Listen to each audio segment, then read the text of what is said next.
Okay, hello everyone. Today is Thursday, June the 8th, and we are continuing in our book reading of the Book of Longings. Reverend Sakina, would you like to take it away?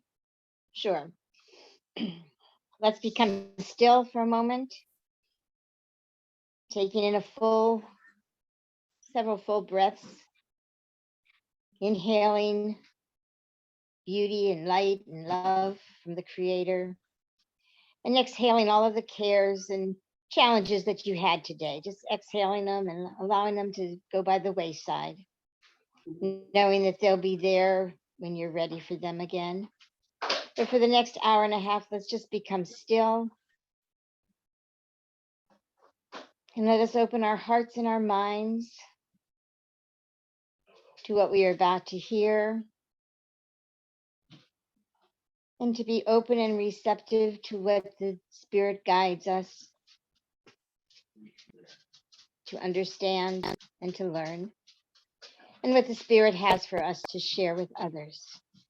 For remembering is in sharing that we grow and we learn, for we are both the teacher and the student. And on that note, we say, let it be so, and so it is. So it is. So it is. James gave permission for Lavi to sleep on the roof. By then, the sky had dried, but the rain started again before dawn with torrents that dissolved the moon into thin, pale streaks. Awakened by the din, I hurried to the doorway and glimpsed Lavi's blurred figure skittering down the ladder and taking shelter beneath the workshop roof. It brought back the memory of him holding the canopy of thatched palm over my head on the day I'd met Jesus at the cave. When the downpour turned into a dribble, I warmed a cup of milk for Lavi on the oven's fire. Approaching the workshop with it, I heard voices. Yalta was there. When Judas was last here, she said, he brought news that upon Matthias's death, my brother in Alexandria would send an envoy to Sepphoris to tell his house its possessions. I'm sorry, to sell his house and its possessions. What do you know about this? I halted abruptly to listen, and the milk spilled over the side of the cup. Why had she sought out Lavi privately to ask this? Worry welled in me, some old, argued feeling. Lavi said, before I fled Tiberias, I learned that a man named Appion had been dispatched from Alexandria to conclude the sale of the house. It is likely he is in Sepphoris already. She is not being idly curious. She means to return to Alexandria with Haran's envoy. She will go in search of Chaya. So it was not I who would leave her, as I thought, but she who would leave me. When I stepped into view, she didn't meet my gaze, but I'd read her face already. I handed Lavi the milk. The sky slunk low, grayness sticking to everything. I said, when are you going to tell me about your plans to return to Egypt? Her sigh floated through the wet cold. I wouldn't have told you, but it was too soon to speak of it. It was not yet time. And now, is it time? Sensing tension, Lavi skulked against the door of the workshop, his face retreating into the dark oval of his hood. Time is passing, Anna. Chaya still calls to me in my dreams. She wants to be found. I feel it in my bones. If I don't seize this chance to return, I won't have another. You meant to leave, and yet you kept it from me. Why should I burden you with my desire to leave when I saw no way to act upon it? Early last fall, when you learned Haran would send an emissary to, it came to me that I might travel back to Alexandria with him, but I didn't know it might truly be possible until now. Her eyes filled with anguish. Child, aren't you planning to leave Nazareth yourself? Each day you watch for Jesus, hoping he'll come for you. I cannot remain here without you. I've lost one daughter. Now it will be two. Remorseful, I held my face with my hands, the soft, drooping wrinkles, the candle wax skin. I don't blame you for seeking your daughter. I'm upset we'll be separated, that's all. If Chaya calls to you, of course you must go. Overhead, the sun was a tiny larva wiggling from the clouds. We watched it emerge, neither of us speaking. I turned to my aunt. Lavi and I will go at once to Sepphoris and seek his emissary, Appian. I'll announce myself as Haran's niece and strike a bargain for your passage. And if Jesus returns while you're gone, tell him that he may wait. I have waited plenty for him. She crackled. I'm sorry, she cackled. James and Simon, thinking it was their duty to impose husbandly restrictions on me in their brother's absence, forbade me to leave Nazareth and travel to Sepphoris. How mistaken they were. I packed my travel pouch and tied on my red scarf. While Lavi waited for me at the gate, I kissed Mary and Salome, trying to ignore their petrified looks. I will be fine. Lavi will be with me. Then, smiling at Salome, I added, you yourself used to cross the valley with Jesus to sell your yarns in Sepphoris. James will be unhappy, she said, and I realized it was not my safety they were concerned about, but my disobedience. Hmm. I left without their blessing, but as I walked away, the wind lifted its arms and the olive trees sent a shimmer of leaves onto my head. When Lavi pounded at the door of my old house in Sepphoris, no one answered. Moments later, he shinnied over the back wall and unlatched the gate. Stepping into the courtyard, I came to a standstill. Weeds, hip high, grew between the stones. The ladder to the roof lay on the ground, the rungs like a row of broken teeth. I smelled a stew of fetidness coming from the stairs that led down to the mikvah and knew the conduit had clogged. Bird excrement and flaky mortar. The house had sat empty for little more than 6 months, and already ruin had set in. Lavi motioned to me inside the vaulted storeroom, where we found the door to the servant passage unlocked. Parting the cobwebs, we climbed the steps into the reception hall. The room was the same, the pillowed couches where we'd eaten, the 4 tripod tables with spiral legs.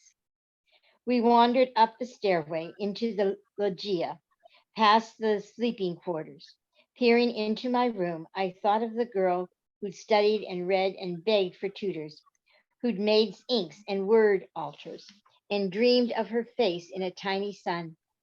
In my youth, I'd heard old Rabbi Shimeon ben Yohai say that each soul possessed a garden with a serpent that whispered temptations. That girl, I remembered, would always be the serpent in my garden, bidding me to eat forbidden things.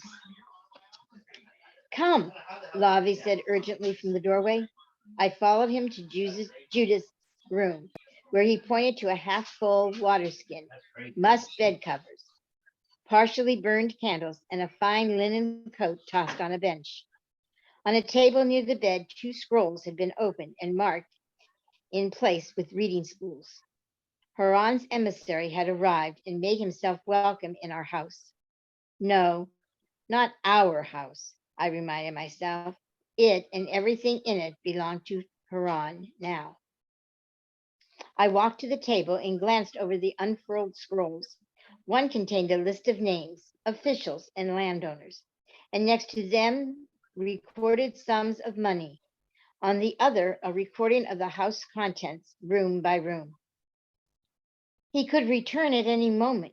We should leave and return later when he's here, Lavi said. Careful, prudent Lavi. He was right. Yet as we swept past my parents' room, I stopped. An idea suddenly sat in my head, sunning itself. The flick of a scaly tail. I said, wait on the balcony and alert me if you hear anyone. A protest formed on Lavi's face, but he did as asked. I stepped into my parents' room, where the sight of mother's bed halted me with a sharp intake of loss. Her oak chest was coated with a glaze of dust. I creaked it open, and my mind swept back to my girlhood. Tabitha and I pillaging through the contents, preparing for our dance. The wooden jewel box was midway down beneath neatly folded tunics and coats. Its heft in my hands reassured me it was still full. I opened it. 4 gold bracelets, 2 ivory, 6 silver, 8 necklaces, amber, amethyst, lapis, carnelian, emerald, and gold leaf, 7 pairs of pearl earrings, a dozen jeweled and silver headbands, gold rings, so much, too much. I would have Lavi trade the jewelry in the market for coins. Thou shalt not steal. Guilt made me pause. Would I now become a thief? I strode across the room and back, shamed to think what Jesus would say. The Torah also said, love your neighbor. I reasoned. And wasn't I taking the jewelry out of love for Yalta? I doubted I could get her to Alexandria without a substantial bribe. Besides, I'd stolen the ivory sheet from Antipas. I was already a thief. I said, this is your parting gift to me, mother. On the balcony, I hurried past Lavi toward the stairs. Let's take our leave. As we reached the floor below, we heard someone at the door stomping mud from his sandals. We broke for the passageway, but we'd taken only a few strides when a man entered. He reached for the knife at his waist. Who are you? Lavi stepped in front of me. It was as if I had a sparrow caged inside my ribs, flailing about. I edged around Lavi, hoping the man didn't notice my apprehension. I'm Anna, niece to Haran of Alexandria and the daughter of Matthias, who was head counselor to Herod Antipas before his death. And this is my servant, Lavi. This is my home before I married. May I ask, sir, who are you? He dropped his hand to his side. Your uncle in Alexandria sent me to dispose of this property, which is now rightfully his. I am Appion, his treasurer. He was a young man of brutish strength and size, but he bore delicate, almost womanly features, lined eyes, full lips, well-shaped brows, and black curly hair. The travel pouch strapped across my chest bulged with odd contours. I nudged it toward my back, smiled, and bowed my head. Then our Lord has blessed me, for you are the one I've come to see. Haran sent word to me through the palace that you were in Galilee, and I came immediately with my husband's blessing to beg a favor of you. The lies rolled from my lips, water over river rocks. Appion's eyes darted uncertainly from me to Lavi.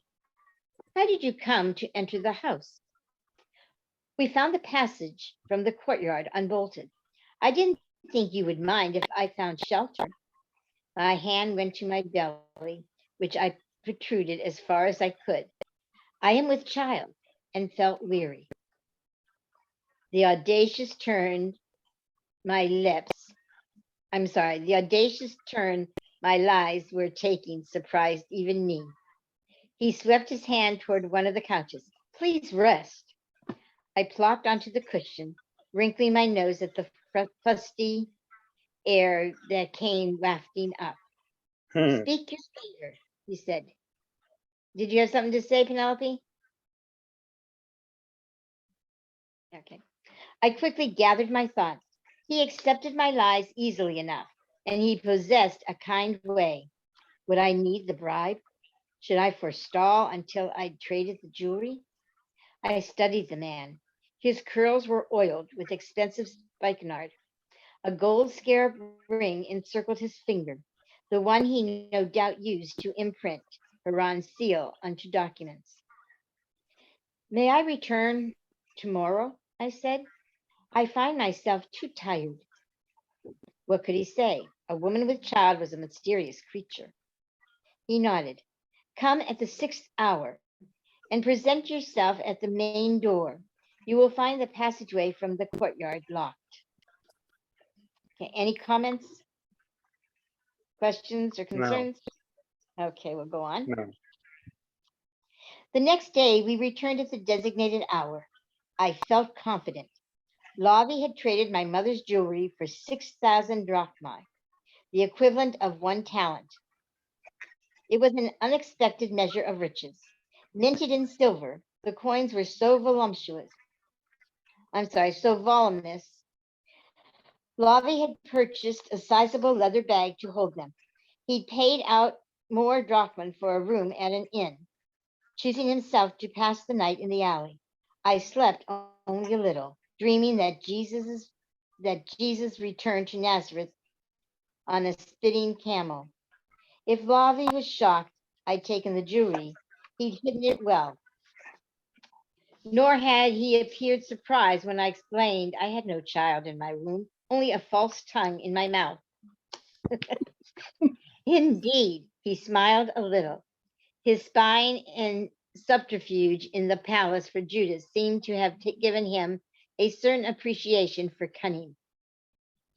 I would offer you food and wine, but I have neither, Appian said, opening the door, nor do I have much time. I sat once again on the musty couch. I will be quick.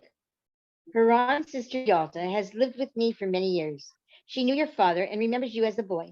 She helped you with your Greek alphabet. He gazed at me with a hint of wariness, and it occurred to me he probably knew a great deal about my aunt, none of it favorable.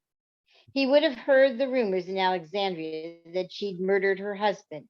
If so, he would know Haran had banished her, first to the Therapeutae and then to Galilee. Some of that fine, bright confidence I'd felt earlier paled. She's old, but in good health, I continued, and it's her wish to return to the land of her birth. She wishes to go home to serve her brother, Haran. I've come to arrange for you to take her with you to Alexandria when you return. Still nothing. Yalta would be pleasant and docile traveling companion, I said. She's never trouble. This was an unnecessary falsehood, but I uttered it anyway. He looked impatiently at the door. What you're asking is impossible without Haran's permission. Oh, but he has given it, I said. I sent a letter of request to him, but it reached him after you departed. In his return message, he expressed his wish for you to see my aunt safely back to Alexandria. He hesitated, uncertain. There had hardly been time for such an exchange. Show me the letter, and I will be satisfied. I turned to Lavi, who stood a few paces behind me. Give me Haran's letter. He looked at me, confused. You brought it as I instructed, did you not? It took a moment. The letter, oh yes, forgive me. I fear I left it behind. I made a show of anger. My servant has failed me, I said to Ampion. But it's not a reason to ignore my uncle's consent. I will pay you, certainly. Would 500 drachmas suffice? Now we would see if he loved money the way I loved words. The arches of his brows swept up. I saw it the moment it came into his eyes. Greed. I would require at least 1,000 drachma, and I would expect no mention of the transaction to Haran. I pretended to debate the matter in my head. All right, it will be as you say, but you must treat my aunt with respect and kindness, or I shall hear of it and report the arrangement to Haran. I will treat her as I would my own aunt, he pledged. When do you anticipate concluding your business and returning to Alexandria? I thought it would require weeks, but after only a few days, I'm ready to finalize the sale of the house. I will leave for Caesarea in 5 days in order to take passage on the next merchant ship. He fixed his eyes on the bag strapped across Lavi's chest. Shall we complete our business? I will return in 5 days with my aunt, arriving early in the morning. You will be paid then, not before. His lips curled. 5 days then.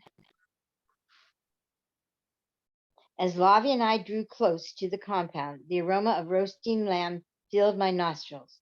Jesus is home, I said. How can you know this? Smell the air, Lavi, a fatted lamb. It would require a considerable event, such as the homecoming of her son, for Mary to trade for something as expensive as a lamb. How do you know the scent is not from some other courtyard? Lavi said. I quickened my pace. I know. I just know. I reached the gate, winded and flushed. Yalta was sitting near the courtyard oven, where Mary, Salome, Judith, and Bernice were busy turning the lamb on a spit. I went to my aunt, kneeling down to embrace her. Your husband is home, she said. He arrived last evening. I didn't tell him about your father, but I explained your absence before James had a chance to give his account of it. I will go to him, I said. Where is he? He has been in the workshop all morning. But first, did you persuade Ampion? He was persuaded not by me, but by 1,000 drachma. 1,000? Ah, How did you come by such riches? It's a long story and not one I wish overheard. It will keep. The women had scarcely greeted me, but as I ran toward the workshop, Judith called out, if you heeded James' commandment not to leave, you would have been here to greet your husband. Her tongue was a pestilence. His commandment? Did James receive it on a stone tablet? Did God speak to him from a burning bush? Judith huffed, and I caught sight of Salome swallowing her laugh. Jesus set down the cross saw he was sharpening. I'd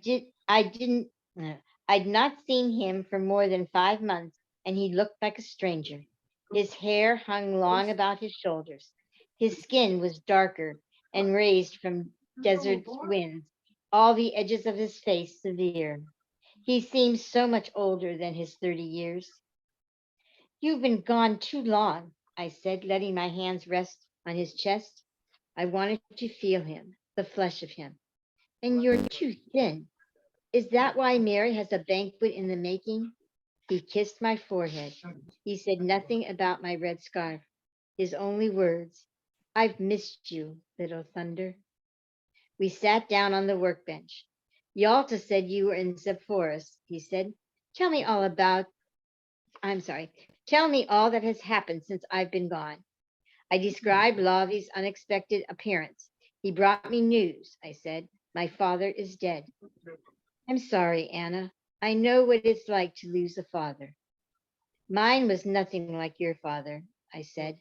When Nazareth treated you as a Nazar, your father protected you. Mine tried to make me the tetrarch's concubine. Is there nothing good you can say of him? Jesus' capacity for mercy baffled me. I didn't know if I could give up the wrongs my father had done, the way I hauled them around like an ossuary of precious old bones. Jesus made it seem as if one could just lay them down. I can say one thing for him, I said. One thing. My father sometimes provided me with tutors, papyri, and ink. He begrudgingly indulged my writing. This, more than anything, made me who I am.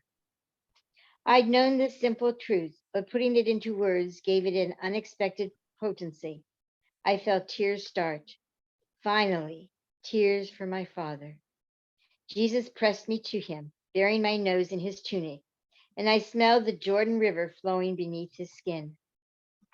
I removed my scarf and dried my face with it, unloosing my hair, and then went on, wanting to get through the rest of my telling. I spoke of my visit to Sepphoris, what it was like to be inside the house again, of Ampion and his agreement to take Yalta to Alexandria. There were things I didn't mention, the jewelry, the coins, the lies. When I relayed the news Lavi had brought from the palace, I held back any mention of my ivory sheet and the kitchen steward. There was, though, information I couldn't withhold. I hesitated a moment before telling him. Herodias seeks to have John arrested. John has already been arrested, he said. Herod Antipas soldiers came for him 2 weeks ago while he was baptizing Anon near Salim. He was taken to the fortress at Marsharas and imprisoned. I don't think Antipas will set him free. My hand went to my mouth. Will they arrest his disciples? He was forever telling me to consider the lilies in the fields, which were never anxious, and yet God took care of them. I didn't wish to hear it. Don't tell me not to worry. I'm alarmed for you. John's disciples have scattered, Anna. I don't believe they're looking for us. When John was apprehended, I fled into the Judean desert along with Simon and Andrew, the fishermen, and 2 others, Philip and Nathanael. We hid there for a week. Even when journeying here to Nazareth, I cut through Samaria to avoid Aenon. I'm being watchful. And Judas? Lavi believes he became one of John's disciples too. What do you know of my brother? He joined us late last fall. After John's arrest, he went to Tiberias in search of news. He promised to come here as soon as he could. Judas is coming? I asked him to meet me here. There are plans I wish to discuss with him about the movement. What could he mean? The movement was in disarray.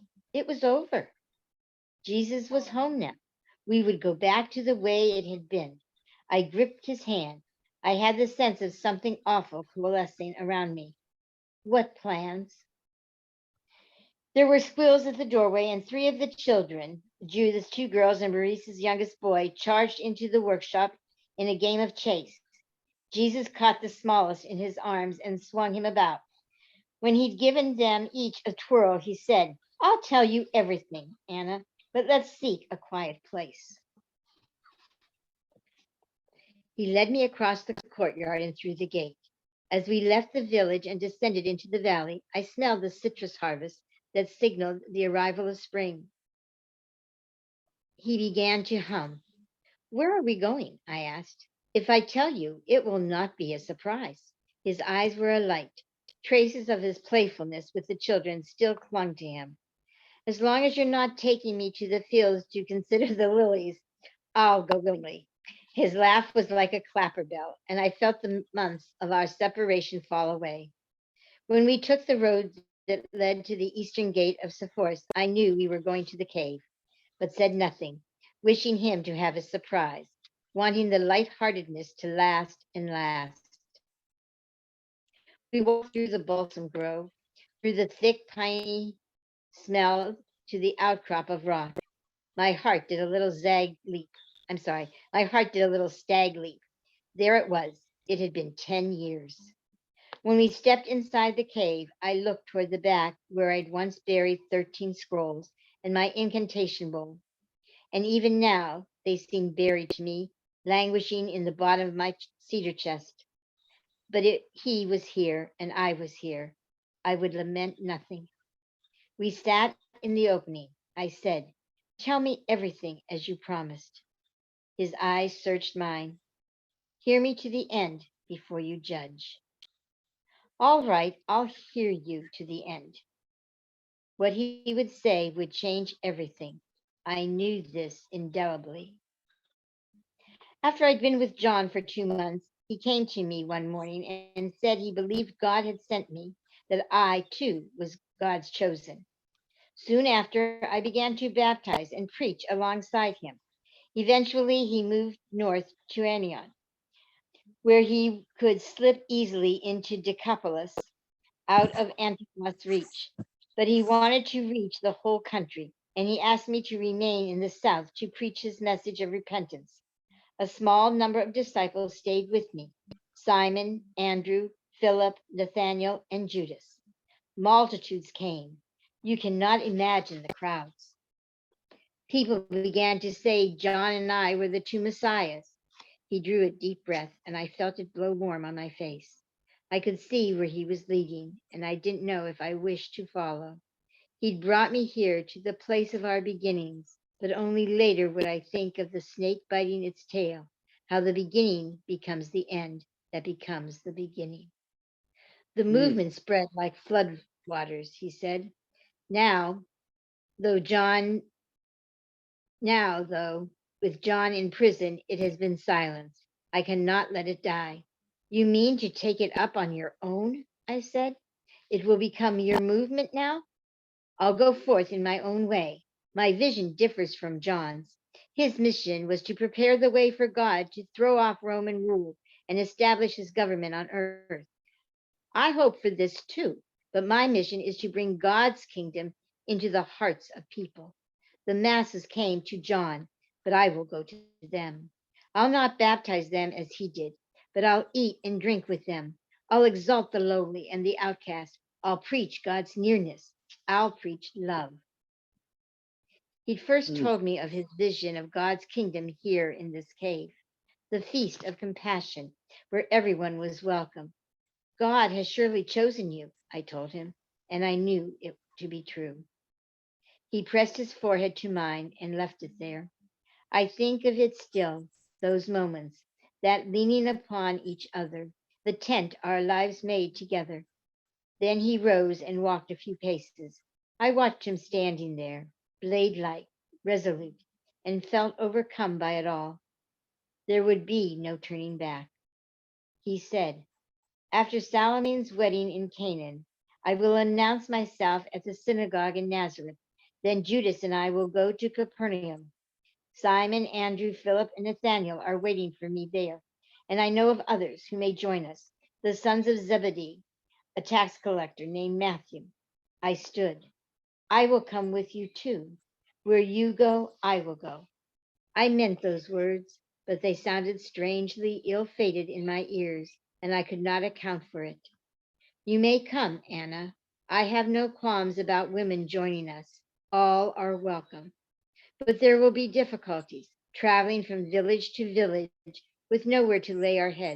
We have no patrons or money with which to feed and clothe ourselves, and it will be dangerous. My preaching will set the priests and Pharisees against me. Already there are those who say I'm the new John who will rally resistance to Rome.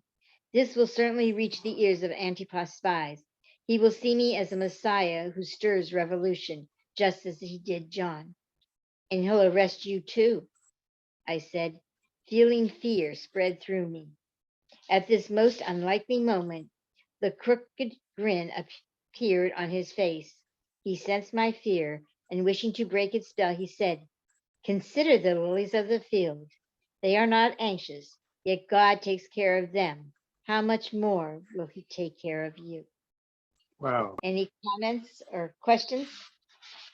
Um, Wonderful. I'm thinking, Penelope, you had asked last week a question, and I hope this kind of answers, because you had asked about when he said he was John's disciple. huh? I don't know if you remember the question you asked last week, and you had said that because in the writing it said John, that he became John's disciple and started to follow John, and you had Right. questioned that.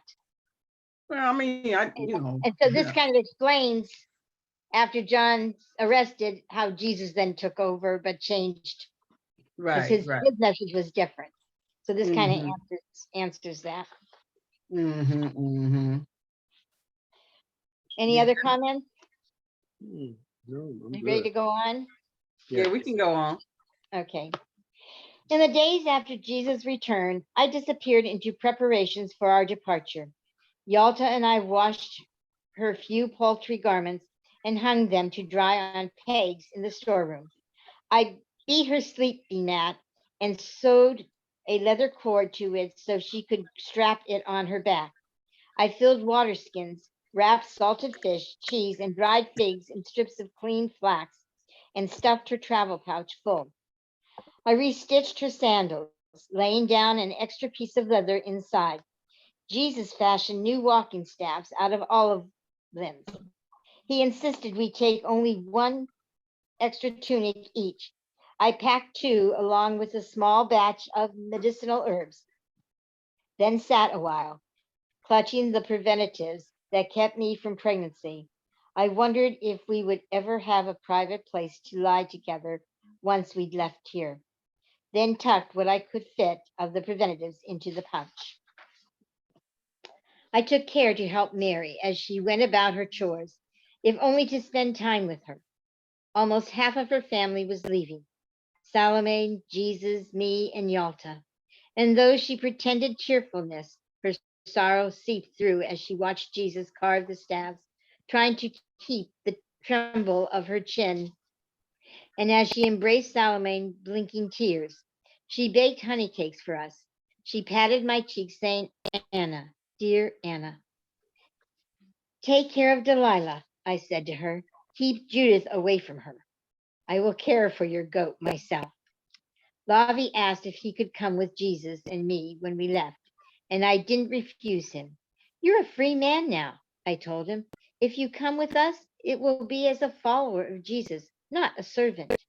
He nodded, perhaps half understanding what following Jesus meant. He kept the leather bag with my hoard of coins strapped to his chest, even when he slept. When Jesus had spoken to me at the cave of the need to finance his ministry, I determined to become his patron. The drachma left over after paying Appian's bribe would fund him for many months, perhaps a year. I knew, though, if he learned how I'd obtained the money, he might refuse it. What snares my falsehoods were! I would have to layer lie upon lie to find a way to keep my patronage anonymous.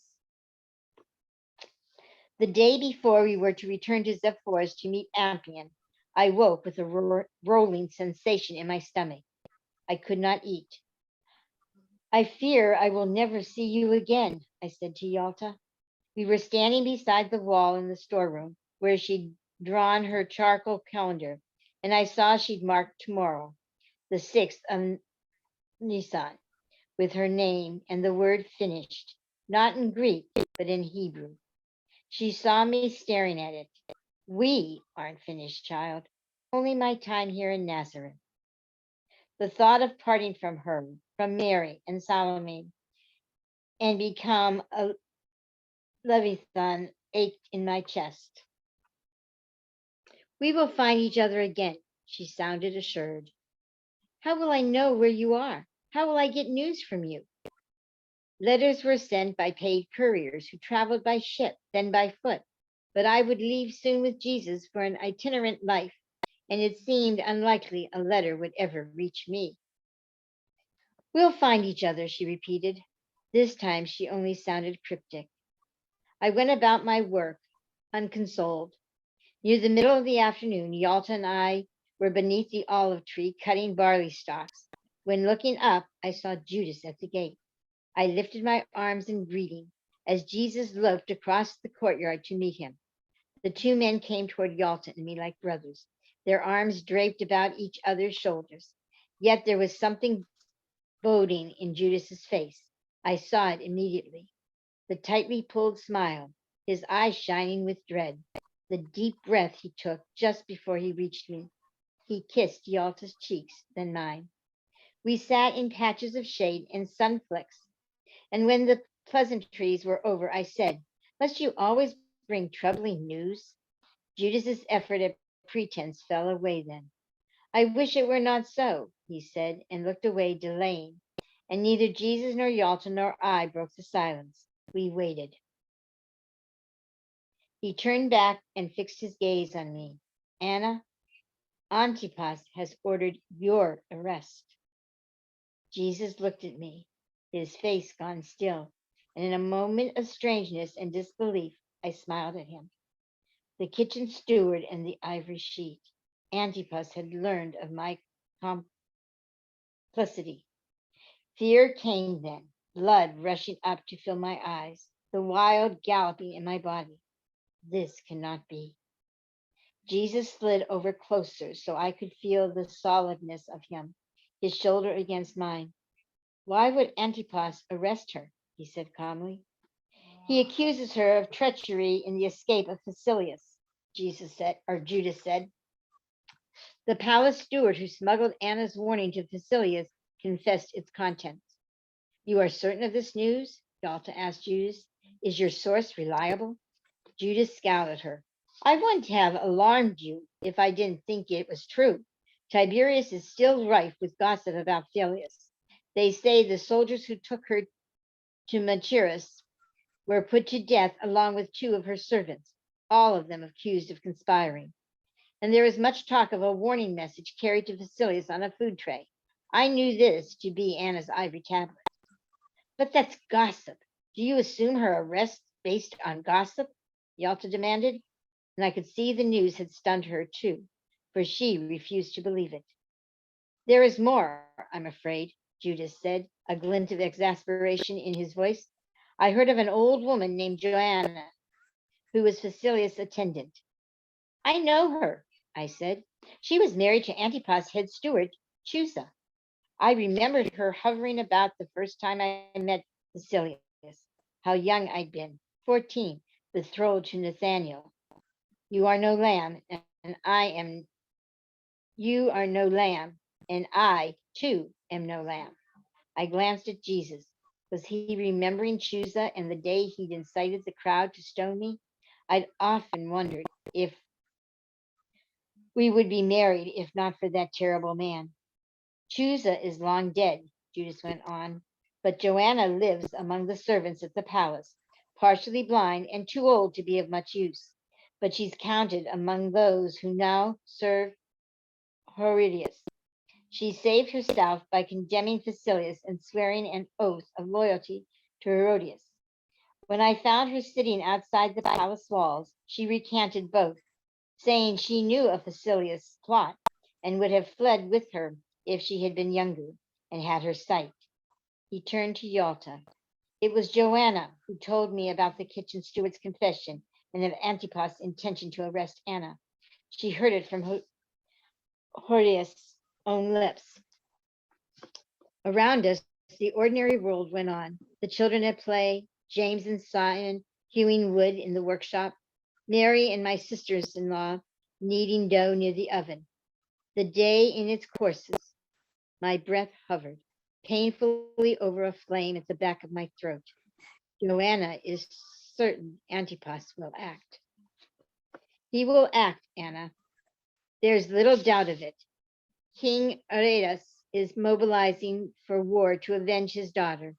Her escape has set off a cataclysm, and Antipas lays blame on everyone who abetted his first wife, including you. To make matters worse, Herodias learned that her new husband was once fascinated by you, that he commissioned the mosaic of your face. Joanna told me this as well, and I suspect it was she herself who divulged the information to Herodias as a way of gaining her favor. Herodias is pressing Antipas to arrest you as he did John. I tell you, she will see it done. Jesus had been unaccountably silent. He covered my hand with his and squeezed. He and Judas had been displeased when I sent the warning to Facilius. I tried now to imagine myself not sending it. I couldn't. With that realization, the fear began to leave my body. There was an incongruous peace in my helplessness, in the knowledge that what was done and could not be undone. And even if I could change it, I wouldn't. I'm sorry, Judas said to me. I should never have agreed to deliver your message. I don't wish to question the past, I said. You're right, little sister. We must think of the future and do so quickly. Joanna believed Antipas soldiers would be coming for you in a matter of days. I walked here quickly, but Antipas soldiers will come on horseback. They may have been dispatched by now. There's little time. Jesus sat forward. I expected him to say we should go and hide in the Judean hills, as he'd done when John was arrested. It would mean great difficulty, and who knew how long we would have to remain out there in that forsaken wilderness. But what choice was there? He spoke with firm, measured words. You must go to Alexandria with your aunt. The day was warm. lemon yellow light brimming, and still a chill swept over me. Couldn't we hide in the wilderness as you did before? You will not be safe, even there, he said. Desperation took hold. I'd been nearly 6 months without him, and the thought of separating again was excruciating. We could go together to Syria, to Caesarea, to Caesarea, Philippe, to Discopolis. Antipas has no jurisdiction in those places. Jesus' eyes were afloat with sadness. My time has come, Anna. I must take up my ministry in Galilee in the wake of John's movement. It cannot wait. Alexandria. It will be temporary, Jesus said. You should remain in Egypt with your uncle Haran until Antipas' anger and vengeance has cooled. We'll send a letter to you there when it's safe to return. I stared at him, finally stammering. But that could be months, a year even. I hate to think of being separated from you, he said, but you will be safe and I can carry on my ministry. When you return, you can join me. Yalta placed her hand on my cheek. She said, your husband is right. Tomorrow we'll go to Alexandria, you and I. Jesus has his destiny. Let him fulfill it. You have your destiny too. Is this not what Sophia wanted all along? Any comments? Questions? Or shall I just go on? Okay. Lavi joined our conclave beneath the olive branches, and we sat for what seemed like hours conspiring. The plan was sealed. At daybreak, Judas would walk with us to Sepphoris, deliver us to Ampion, then travel on with us to Caesarea to see us safely aboard the ship to Alexandria. Jesus had wanted to escort us, but I'd been adamant. I do not want you to miss your sister's wedding, I told him. It was only days away. Nor do I wish to prolong our goodbye. Let's say farewell here in the place where we've spent these 11 years together. I spoke the truth to my husband, but not all the truth, convincing Ampion to take me to Alexandria and Lave as well, for he begged to accompany us, and I meant to bargain for his passage too, would require another act of bribery, and I didn't wish Jesus to witness it. When we finally dispersed from beneath the tree, I pulled Judas aside into the storeroom and told him about trading mother's jewelry for coins. He made no grimace of disapproval. My brother had stolen plenty from the rich to fund his sedition. I'm certain Ampion will consent to take me and Lavi to Alexandria for a bribe of 2,000 drachma, I said. If so, that will leave us with 3,000. Jesus needs a patron to finance his ministry. I wish to divide the remaining money between myself and him. The amount could fund his work for months, perhaps the entire time I'm away. I want you to safeguard his portion, Judas, and you must never tell him where it came from. Promise me. He balked a little. How will I explain it? He will press me to know his patron. Tell him it's someone in Tiberias. Tell him Joanna sent the coins out of gratitude for our part in saving her mistress. Tell him it's anonymous. I don't care. Only don't reveal my part in it. He's my friend, Anna. I believe in what he's doing. Jesus is our best hope to find freedom from Rome. I don't wish to start out lying to him. I hate lying to him too, but I fear he won't take the money otherwise. I'll do as you ask, but let it be known when it comes to you, I'm too indulgent. More thing, I said, you must write to me. Set aside some of the coins to purchase parchments and hire messengers. Send me news of Jesus and summon me as soon as it's safe to return. Swear it. He hugged me to him.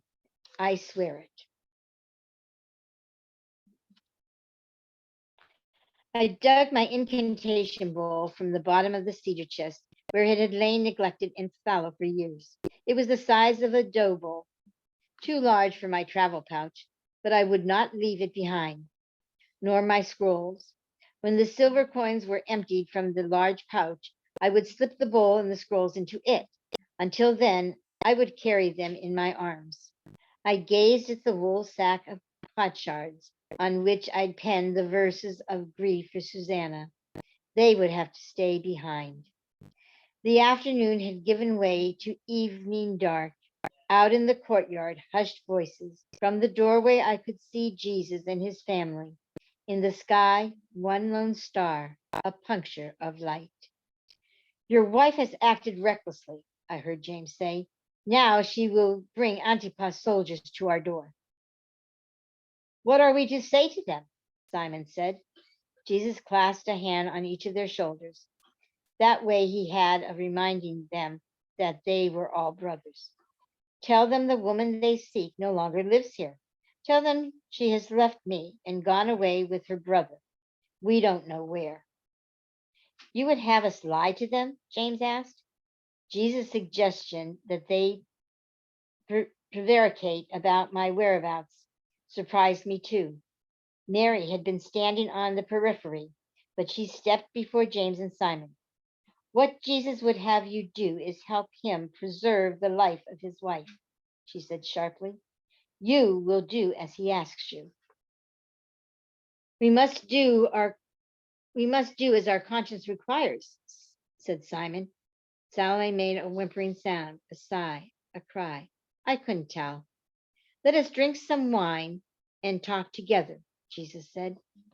I closed the door. In the stillness, a great heaviness came over me. I lit the lamps. Jesus would be back soon. Hurriedly, I cleansed my face and hands, donned a clean white garment, and smoothed my hair with oil, fragrant with cloves. Yalta's words returned to me. You have your destiny too. They stirred the old longings in me, the terrible need for my own life.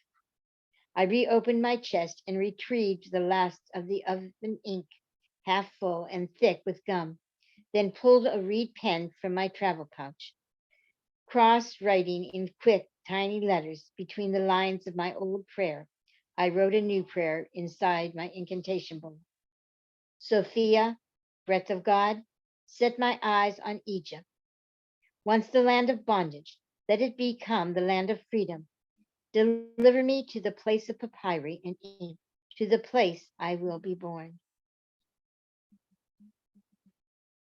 I woke before daybreak with my head burrowed in the crook of Jesus' neck. His beard brushed my forehead.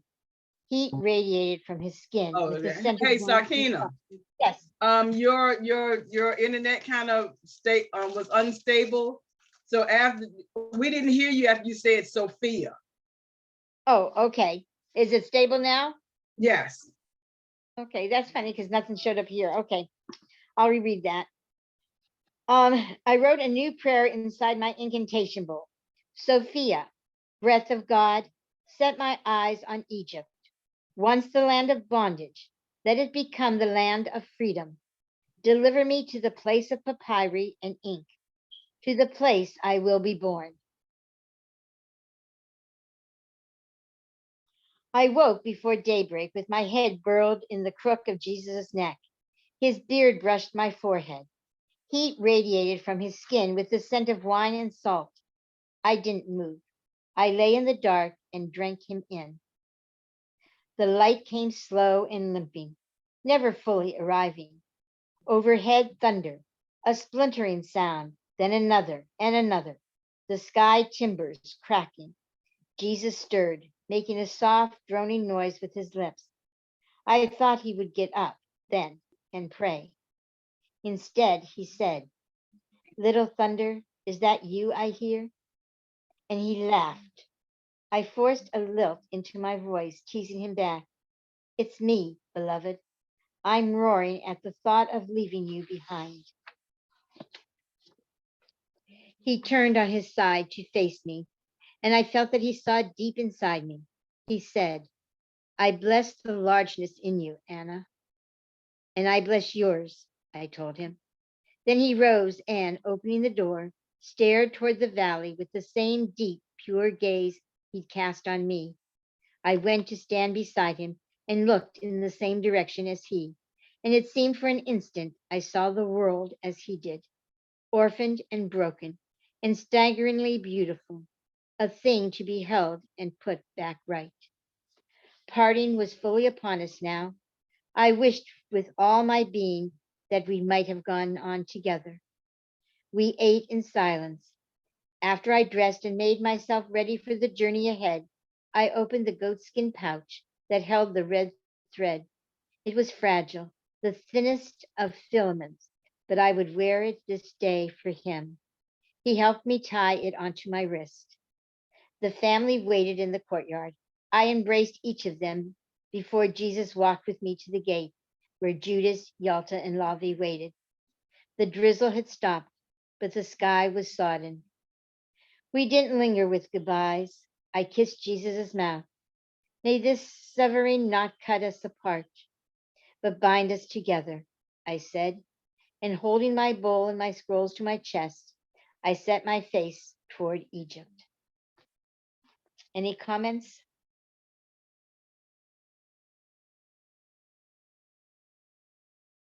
Okay, the next section starts and takes place during the years 28 to 30 of the Common Era, and they take place in Egypt.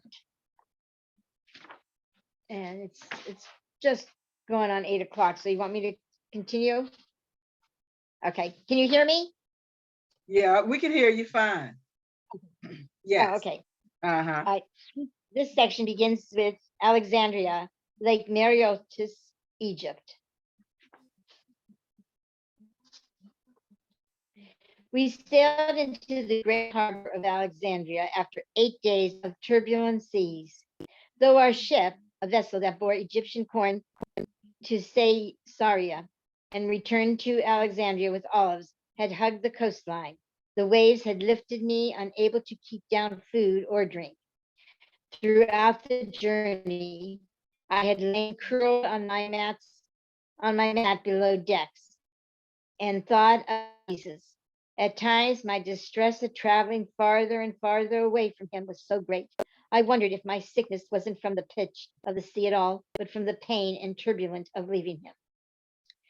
Still weak and nauseated, I forced myself to leave the ship's hull for my first glimpse of the city I dreamed about since Yalta first began telling me stories of her greatness.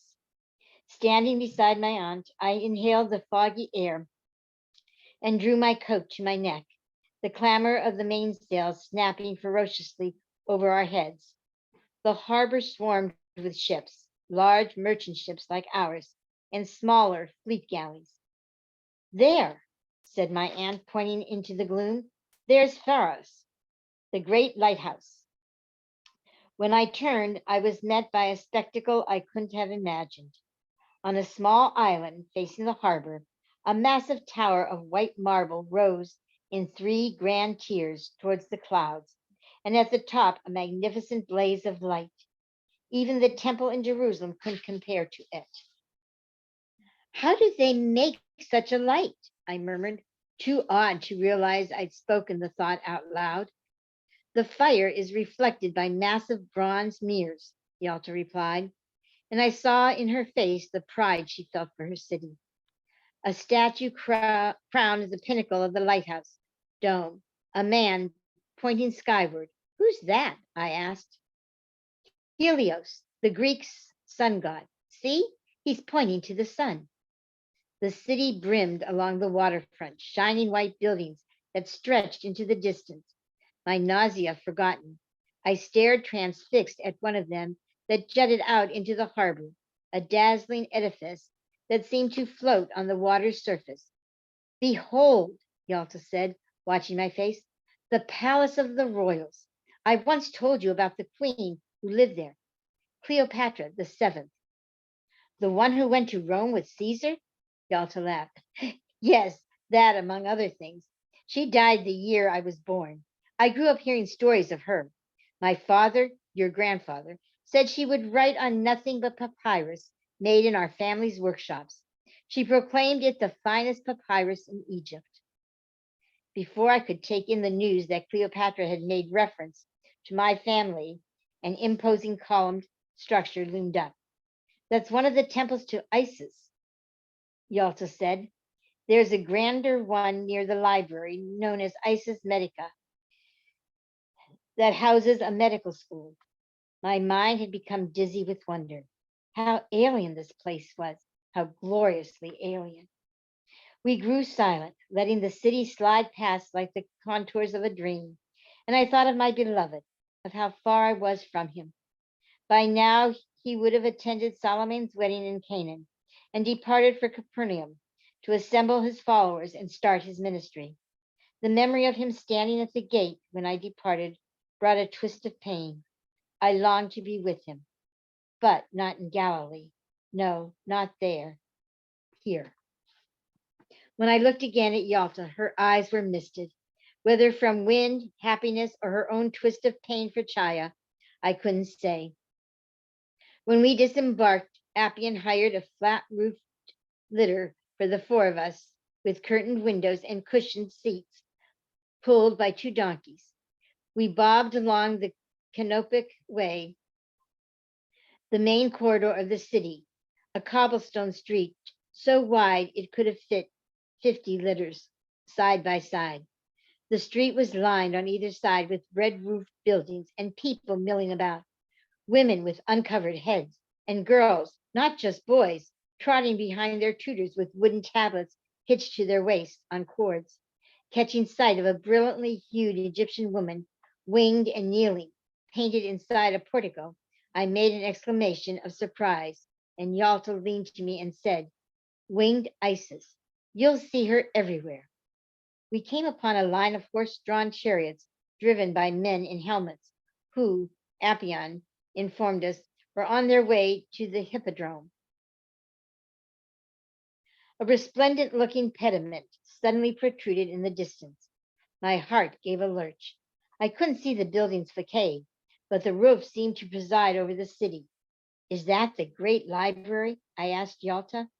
"It is," she said. "We will go there, you and I." During our voyage, my aunt had described how the library's 500,000 scrolls were meticulously cataloged and arranged, all the texts in existence in the entire world. She told me of the scholars who lived there, how they determined the earth was round and measured not only its circumference, but its distance to the sun. And we would go there. Any comments? We'll just go on.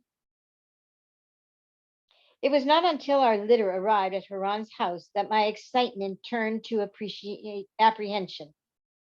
I had lied to Appian, insisting Haran had sent a letter giving his permission for Yalta to come. How could my deceit possibly remain undiscovered? What if Haran refused to take us in? I couldn't be elsewhere. Judas would send his letters to Haran's house. Before we'd boarded the ship in Caesarea, I made certain that Appian conveyed to my brother exactly how the dispatches should be addressed. Haran ben Philip, Livius, Jewish quarter, Alexandria, he'd said. "Is that all that's needed?" I asked. "Your uncle is the wealthiest Jew in Alexandria," he said. "Everyone knows where he lives." At this, Yalta dispensed a grunt of derision, causing Appian to cut his eyes toward her. She will have to hide her bitterness better than this, I thought, as we stepped into Haran's palatial house. How would she find Chira without Haran's help? My uncle looked like my father, lumpy, bald head, large ears, thick chest, and beardless. Only his eyes were different, less curious, and with a hawkish, praying quality. He met us in the atrium, where an oculus streamed light from the ceiling. He was standing directly beneath it in an unrelenting white shine. I could find no shadow in the room. This struck me as an ominous sign. Yalta approached him slowly with her face downcast. I was shocked to see her enact an elaborate bow. "Esteemed brother," she said, "I've come home humbled. I beg you to receive me." I shouldn't have worried. She knew very well how to play this game. He glared at her, arms folded. "You've come unbidden, Yalta. When I sent you to our brother in Galilee, It was with the understanding you would not return. Haran turned to Ampion then. I gave you no authority to bring them here. The revelation of my deception had come sooner than I had anticipated. Sir, forgive me, Ampion said, his mouth sputtering words. The younger woman said, he glanced at me, sweat forming on his temples, and I saw his dilemma. He feared that if he accused me, I would expose the bribes he'd taken. Reading the situation, Haran said, is it possible, Ampion, that you were bribed? If so, hand the money over to me now, and I'll consider keeping you as my treasurer. It came to me that I should save him. It appeared we would be cast out either way, and I decided to risk everything to win Ampion's friendship. I stepped forward. I am Anna, the daughter of Matthias. Don't blame your employee for bringing us here.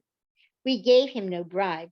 Rather, I led him to believe you sent a letter with consent for us to come and stay with you. His only fault was having faith in my word.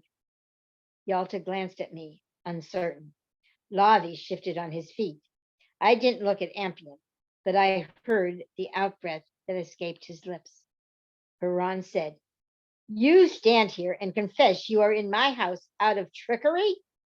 He broke into laughter, and there was not a hint of derision in it. Why have you come here? As you know, uncle, my father is dead. My aunt and I had nowhere else to go. Have you no husband? He asked. I should have anticipated such an obvious question, but it caught me by surprise. I hesitated too long. Her husband sent her away, Yalta said, rescuing me. She's ashamed to speak of it. Yes, I muttered. He turned me out. Then, lest Haran inquire what terrible thing I'd done to deserve my expulsion, I quickly continued. We traveled here with our guardian because you are my father's eldest brother and our patriarch. My trickery came from my desire to come here and serve you. I ask your forgiveness. He turned to Yalta. She's shrewd, this one. I cannot help but like her. Now, tell me, long lost sister, why have you returned after all this time? Don't tell me that you too have come hoping to serve me. I know better. I have no wish to serve you, it's true. I wish to come home, that's all. I've been in exile for 12 years. Is that not long enough? His lips curled. So you've not returned in hopes of finding your daughter? Any mother would wish to be reunited with a lost daughter before she dies. He was not just ruthless, but perceptive. I told myself I should never underestimate him. My daughter was adopted long ago, Yalta said. I forfeited her. I have no false hope of seeing her again. If you wish to tell me her whereabouts, I would welcome it, but I've made my peace with our separation. He said, I know nothing of her whereabouts, as you fully know. Her family insisted on a legal agreement that prevents us from having any contact with them. As I said, she's gone, Yalta reiterated. I didn't come for her, only for myself. Let me come home, Haran. How contrite she looked, how convincing. Haran stepped away from the harsh shaft of light and paced, hands clasped behind him. He gave Ampion a wave of dismissal, and his treasurer nearly broke into a run as he left the room. My uncle stopped in front of me. You will pay me 500 bronze drachmae for each month you stay under my roof. 500? I was in possession of 1,500 Herodian silver drachmae, with no idea how that translated into Egyptian bronze. We needed the money to last up to a year, not just for rent, but for passage home. 100, I said. 400, he countered. 150, and I will serve you as a scribe. A scribe? He snorted. I have a scribe. Does your scribe write Aramaic, Greek, Hebrew, and Latin? All four? I asked. Does he create lettering and scripts so beautiful people attribute even greater import to the words? Said Yalta. You do these things? Haran said to me. I do. All right, 150 bronze drachma and your services as a scribe. I require nothing further except that neither of you leave this house. You can't mean to confine us here, I said. This was a blow worse than the cost of his rent. If you require goods from the market, your guardian, as you call him, can do your bidding. He faced Yalta. As you know, charges of murder do not expire. If I learn that either of you have left the house or made inquiries about your daughter, I'll make sure you're arrested. His face hardened. Chaya's family doesn't want your meddling, and I won't risk them suing me because of it. He clanged a tiny gong, and a young woman, not Jewish, but a long-necked Egyptian with heavily lined eyes appeared. Show them to the women's quarters and put their guardian with the servants. Ron told her, then abruptly left us. We followed behind her, listening to the shuffle of her sandals on the tile, watching her black hair swish back and forth. We were, it seemed, to be captives here. Does Haran not have a wife we could appeal to? I whispered to Yalta. She died before I left Alexandria. I don't know if he took another, she whispered back. The servant girl stopped before the doorway. You will reside here, she said to us in broken Greek, then added, he has no wife. No one lives beneath this roof but Haran and his servants. What good ears you have, I said. All servants have good ears, she replied, and I saw Lave grin. Where are Haran's sons? Yalta asked. They manage his lands in the Nile Delta. She motioned to Lave and sauntered off, swaying hair, swaying hips. He gazed at her with parted lips before fumbling after her. Any comments? Well, one of the things that I think and it realizes Anna seems to be rather shrewd. Yeah, and I think that her uncle, excuse me. Yeah, that's her uncle, right? Yeah. Yes. Yeah, her uncle is he seems to be that kind of guy that's going to be very helpful at some point.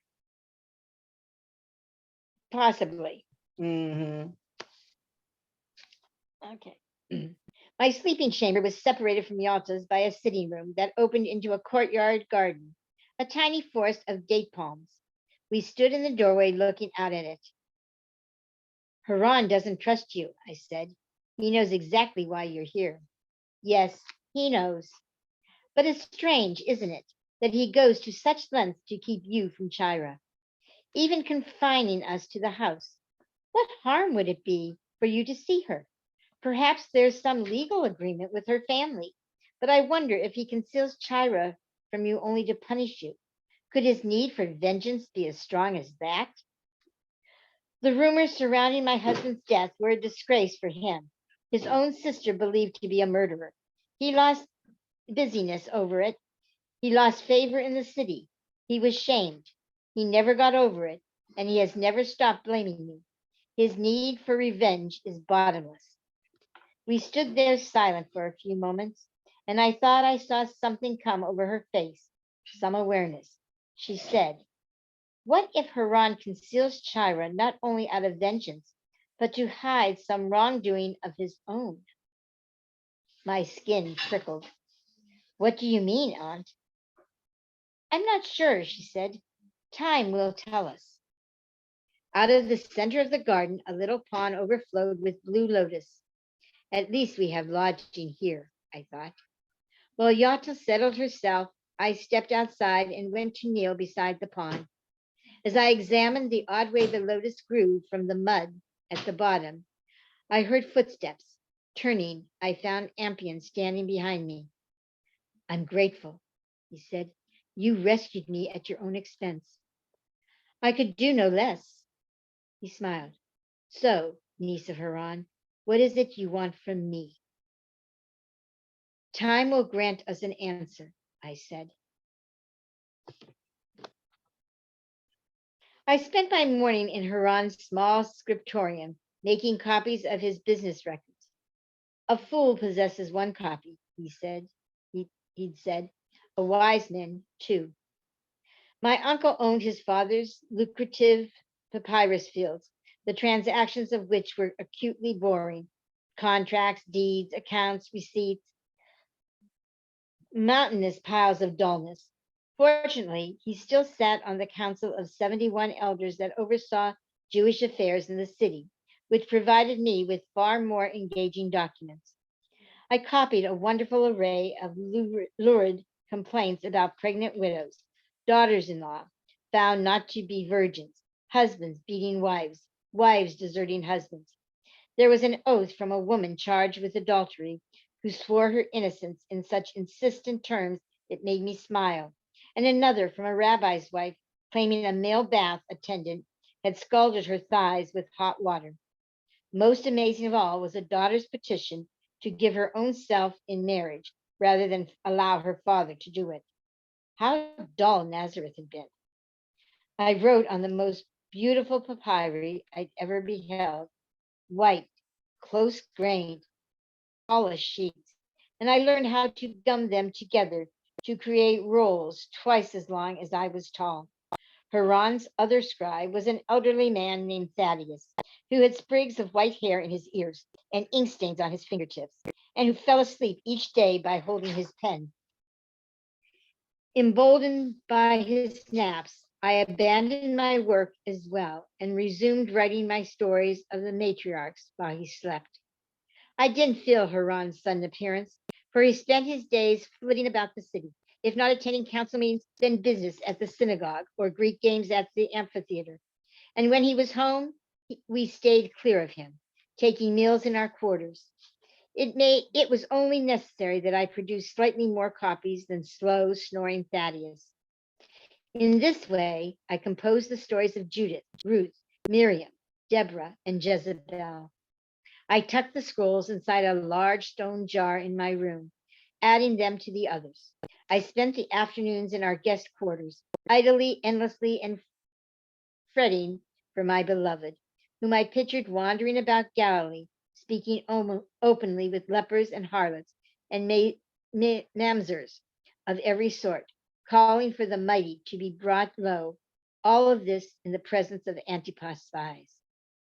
In order to distract myself from my fears, I started filling the time by reading my stories to Yalta and Lavi. Yalta had grown incessantly quiet and morose since our arrival, downcast, it seemed, over our inability to seek Chaya. And I hoped my stories might lift her from her misery as well. They did seem to cheer her, but it was Lavi who reveled most in them. He appeared unexpectedly one day at our door. May I bring Pamphile to hear your stories? He said. I thought at first he asked because of the flair I gave to my readings. In my effort to draw Yalta out, I'd made little performances out of them, not dancing the stories as Tabitha used to do, but enlivening them with actions and dramatic articulations. My rendition of Judas slicing off the head of Holofernes had brought gasps from Lavi and Yalta both. Pamphile, I said. The pretty Egyptian girl, Yalta offered, the house servant. I gave Lavi a knowing grin. Go, fetch her, and I'll read. He dashed through the door, then stopped. I wish you to read the story of Rachel, whose face was more beautiful than 1,000 moons, how Jacob labored 14 years to marry her. Yalta sat in the elaborately carved chair in our sitting room, a perch she'd taken to occupying day in and day out, often with her eyes closed, her hands rubbing together in her lap, while she wandered off somewhere in her thoughts. We'd been caged in Haran's house through the spring and summer, unable to visit the great library, the temple, an obelisk, or even one of the little sphinx that perched on the harbor wall. Yalta hadn't mentioned Chaya in weeks, but I guessed that was who she thought of while musing and fidgeting in the chair. Aunt, I asked, unable to bear our helplessness any longer. We came here to find Chaya. Let's do so, even if we defy Haran. First of all, child, that's not our only purpose in being here. We also came to keep you from being tossed into Herod Antipas' prison. If we stay long enough, We should at least succeed at that. As for Chira, she shook her head, and the sad, remote look returned to her face. That is harder than I thought. As long as we can find here, we'll never find her, I said. Even if we were, even if we were free to roam the city without Haran to point us in Chira's direction, I wouldn't know where to begin. We could ask about her in the markets, the synagogues. We could, my words sounded pathetic even to me. I know Haran, Anna. If we're caught venturing beyond these walls, he will make good on his word and renew the charges against me. Sometimes I think he wants me to violate his terms so he can do just that. I will be the one imprisoned, and you and Lavi will be turned onto the street. Where would you go? How would you receive word from Judas that it's safe to return? I went to sit on the leopard skin rug at her feet, letting my cheek rest against her knee, and gazed sideways at a row of water lilies frescoed across the wall. I thought of the mud walls in Nazareth, the dirt floors, the mud and straw roof that had to be fortified against the rains. I'd never minded those humble things, but I couldn't say I missed them either. What I missed was Mary and Salome stirring pots, my goat following me around the compound, and Jesus, always Jesus. Each morning, upon opening my eyes, it would break over me afresh that he was far away. I would imagine him rising from his mat and repeating the Shema, his prayer shawl draped about his shoulders, as he wandered off into the hills to pray. And missing him would become a great, so great that I too would rise, then lift my incantation bowl and sing the prayers inside it. Sophia, breath of God, set my eyes on Egypt, once the land of bondage, let it become the land of freedom. Deliver me to the place of papyri and ink, to the place I will be born. Knowing that we both prayed at the morning hour each day was like a tether binding us. But I lifted my bowl for another reason too. I longed not only for him, but for myself. How, though, could anyone be born while quarantined in this house? As I sat there staring at the lilies on the wall, an idea came to me. I sat up and looked at Yalta. If there's any reference to China in this house, it could be buried somewhere in Heron's scriptorium. He has a large upright chest there. I don't know what it contains, only that it takes care he takes care to keep it locked. I could try to search through it. If we aren't free to leave, I can at least do that. She didn't respond. Her countenance didn't change, but I could tell she was listening. Searching for an adoption transaction, she said. Look for anything that might help us. The next morning, when Thaddeus' eyelids thickened and his chin dropped to his chest, I slipped into Ron's study and searched for the key that unlocked the cabinet at the back of the scriptorium. I came upon it easily, poorly hidden in an alabaster jar on his desk. When I opened the cabinet, the door screeched like lyre strings, plucked wrongly, and I froze as Thaddeus roused a bit, then settled back to sleep. Hundreds of scrolls were stacked tightly into compartments, row after row, their round ends staring at me like a wall of unblinking eyes. I guessed correctly, it would turn out, that I discovered his personal archives. Were they arranged by subject, year, language, alphabet, or some mysterious means known only to Haran? With a glance at Thaddeus, I slid out 3 scrolls from the top left compartment and closed the cabinet without locking it. The first one was a certification in Latin of Haran's Roman citizenship. The second implored a man named Adramachos, that's how it's pronounced, to return Heron's black female donkey that had been stolen from his stable. The third was his will, leaving all of his properties and wealth to his oldest son. Each morning thereafter, I retrieved the key and removed a handful of scrolls. Thaddeus' naps typically lasted slightly less than an hour, but fearing he might wake precipitously, I allowed myself only half that time to read, making certain to mark the outside of each document I completed with a small dot of ink. Long manuscripts of philosophy were mixed with letters, invitations, commemorations, and horoscopes. Nothing, it seemed, was left unrecorded. If a wee beetle ate a single leaf of a papyri plant in his field, he wrote a lament that required the sacrifice of 3 plants. My progress was slow. At the end of 2 months, I'd read through only half the documents. Did you find anything of interest today? Yalta asked one afternoon when I returned to our rooms. Always the same question. Of all the emotions, hope is the most mysterious. It grew like the blue lotus, snaking up from muddy hearts, beautiful while it lasted. I shook my head, always the same answer. Beginning tomorrow, I'll go with you to the scriptorium, she said. Together we can go through the scrolls much faster. This surprised, pleased, and troubled me. What if Thaddeus wakes and find you poring over Haran's documents? It's one thing for him to find me with an unauthorized scroll. I can claim I have it by mistake, that it was misplaced. But you, he could go straight to Haran. Thaddeus won't be a concern. Why not? Because we will serve him one of my special drinks. And it's going on 8:30. Do we want to stop there? Or do you want me to finish? The next section is just a couple of paragraphs. You want me to finish that? Yeah, you Why can not? go ahead. You can go ahead. Finish, Go to the next chapter? Okay. finish it.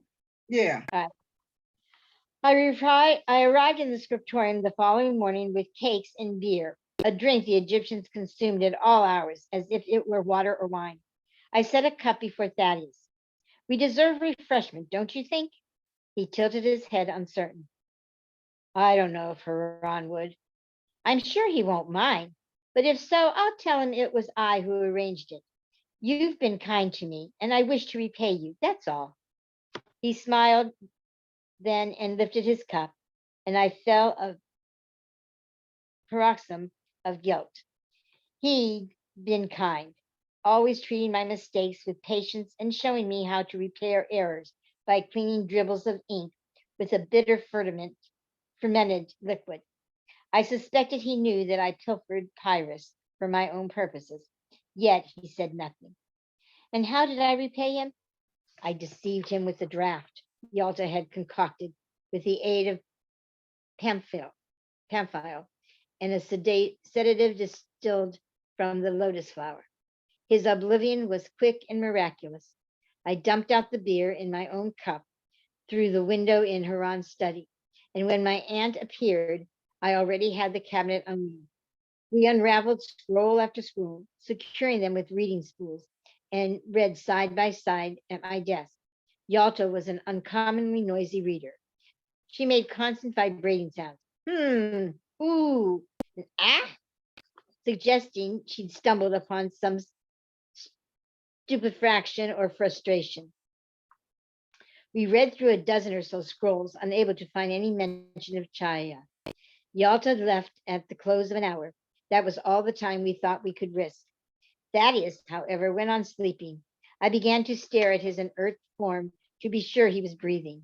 His breath seemed shallow and too far apart. And I was vastly relieved when he woke, bleary, yawning, his hair splashed up on one side of his head. He and I both pretended as usual not to notice that he'd been indisposed. Later, finding Yalta back in our rooms, I said, you and Pamphile must restrain yourselves when dousing his drink. Half the measure will do. Do you think him suspicious of the beer? No, I think him well rested.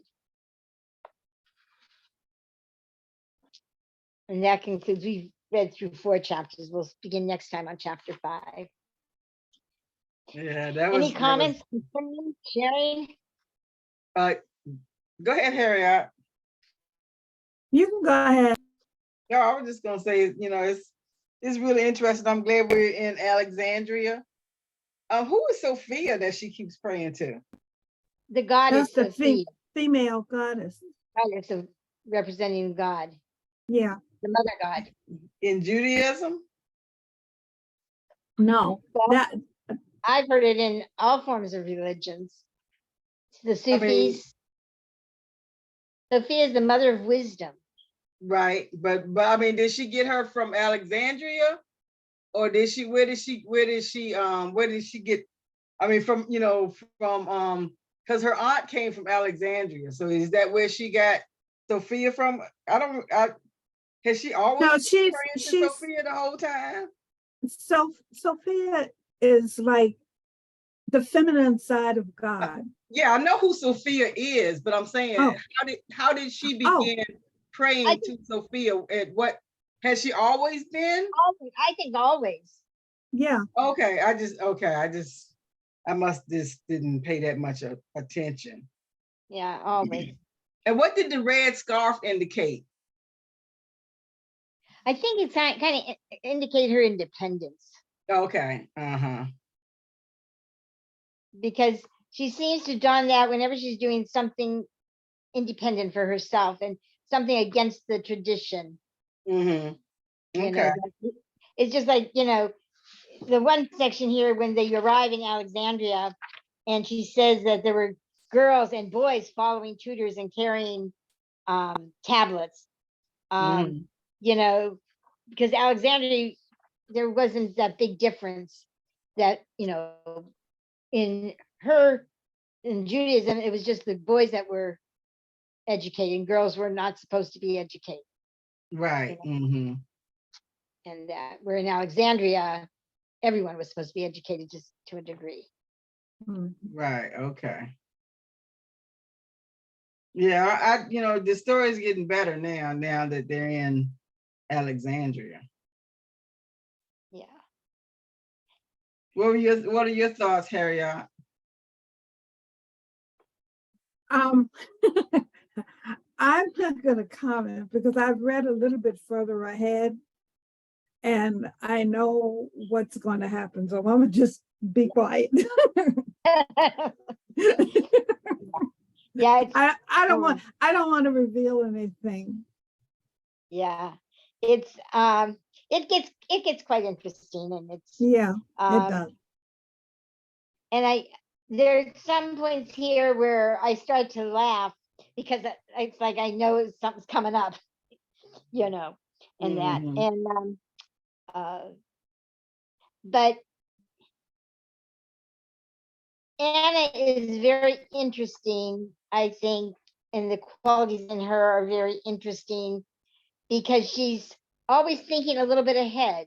And if you notice, she, when it came time, and Haran was questioning, she right away realized, well, I'm going to need Ampian as a friend, as somebody to help. So I better, not let him, I better not blame him, and take the blame for him. And then he appears and asks her how he can be of help. And she more or Right. less says, only time will tell, Mm-hmm. and that's so. Forrest, are you still with us? No, he dropped off a while ago. Okay. Yeah, he dropped off. Well, Well, as I said, it's getting interesting, and you're going to enjoy the rest of it, I'm sure. oh, I'm enjoying it, so far. I mean, like I said, she's a really good writer, Yeah.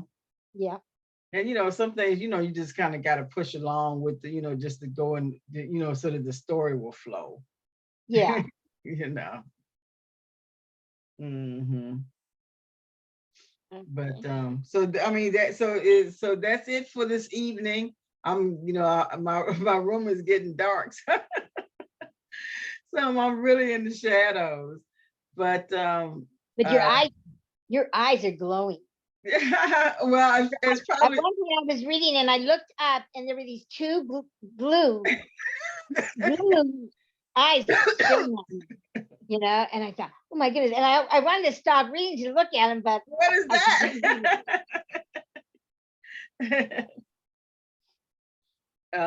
Yeah, but you know, I'm enjoying this story. Let's see now. Tomorrow we don't have anything going on, and Saturday, Harriet, you're doing the chakras, correct? Healing with the Yes. chakras, right? Yeah, yeah, we'll And, be talking about, we'll be looking at the the solar plexus. Okay, okay. And on Saturday and on Sunday, and that Saturday is from 2 to 4. And on Sunday, which is also going to be from 2 to 4, we're going to do the Kabbalah. We'll be starting, finishing up. We finished up, let's see, Hold last time. So we're gonna start with Netzach. I'm thinking that's how you pronounce it. So that will be for Sunday. And of course, on Wednesdays, we have A Course in Miracles from 5 to 6:30. Thursdays, we have Forest in the AM at 11, from like 11 to 12. And here we go again with us on the Book of Longings from 7 to 7:30. And so that's pretty much it for our week. Does anybody have any questions, comments, suggestions, closing remarks? Just subscribe, like, and comment on our YouTube channel. Google for Inner Haven. Look for the green circle with the white eye in the middle, white letter I in the middle. Thank you. And what were you were about to say something, Sakina? Did you talk to Edith about June 24th? Yes. Oh, Yes, okay. I did. 'Cause I gave her your number, and I also I gave her your number and your address. And Yes. that. So Oh, you gave her the address because I was getting ready to send it to her. So I'm glad you did. Well, I probably want her to send it again, because you Right. know how sometimes we, Mhm. you know, sometimes we Right. delete without thinking, you know, it doesn't hurt. Exactly. Yeah. Yep. So yeah. So that's exactly. So that's yeah. So yeah, I did speak to her about that. So I'm so thank you for reminding me. I'll give her a call tomorrow. Okay. And that's it for this evening. Would anyone like to close out in prayer? Well, I can. Let's just, for a moment, be still, center ourselves in this place of sacredness, allow our minds and our bodies to feel the life of the essence that is within us. And as we grow still in this fact, let's just continue to remember that. And let's leave our minds and our hearts open to creativity. As we're reading a creative story right now, let's just keep our minds and hearts open to our forms of creativity. What can we do to be more creative in our lives? And how can we hear and respond to things that are open to us to make us and make the world a better and happier place? And with that, I say, and so it is. So it is. Thank you. Okay, everybody. Be well and blessed. See you later. Love you. Bye. Bye.